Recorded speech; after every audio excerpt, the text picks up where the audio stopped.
pinned his newly pregnant wife against the stove. Then he poured scorching hot oil right onto the back of her hand. And then he turned around and softly said into the phone, "I'll come pick you up right now." Her hand blistered up instantly. The pain was unbearable, but she bit her lip and refused to make a sound. He got annoyed, kicked her into the corner, grabbed his jacket, and walked out without even looking at her injuries or her belly. A neighbor heard the noise and knocked, but he cursed her out and sent her away. Leaning against the wall, the wife crouched down and pulled out an old phone. She hit record and saved all the abuse from before he left. That night, she called her mom and only asked her to bring money the next day. Early the next morning, her mom rushed over with all her savings. But the wife didn't mention the money.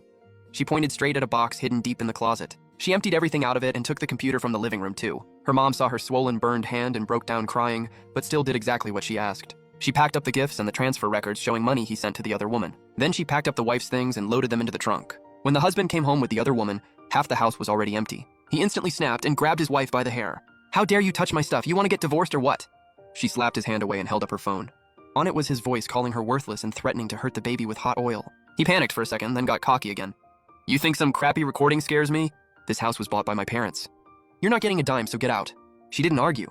She just turned around and packed her clothes. She already knew he'd pull something like this, so she'd asked her cousin to find a lawyer. She had already handed over proof of hidden assets and her burn injury report. Then she pretended she was scared and texted him, saying she wanted to make the marriage work. She asked him to come home that night so they could talk, and he totally bought it. He even canceled his date with the other woman and came home with cigarettes and alcohol, acting all superior and saying that if she behaved, he wouldn't. "You think some crappy recording scares me? This house was bought by my parents. You're not getting a dime, so get out." She didn't argue. She just turned around and packed her clothes. She already knew he'd pull something like this, so she'd asked her cousin to find a lawyer. She had already handed over proof of hidden assets and her burn injury report. Then she pretended she was scared and texted him, saying she wanted to make the marriage work. She asked him to come home that night so they could talk, and he totally bought it. He even canceled his date with the other woman and came home with cigarettes and alcohol, acting all superior and saying that if she behaved, he wouldn't divorce her. He even told her she'd better learn to serve him and the other woman from now on. She said nothing, just handed him a glass of water and he took a sip. A second later, he got dizzy and collapsed to the floor. Turns out she'd added a small amount of calming herbs to the water beforehand. She wasn't trying to hurt him. She just wanted him quiet for one night. As he cursed on the floor, she pulled out a divorce agreement. Then she threw all the proof of his cheating and abuse right in front of him. "Sign it, or I hand all of this to the court, and you'll walk away with nothing." That's when he finally got scared and slammed the table. "You wouldn't dare. My parents will never let you get away with this."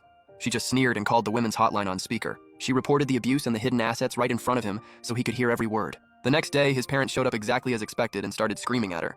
"You useless woman, how dare you hit our son? Apologize to him right now or you're out of this house."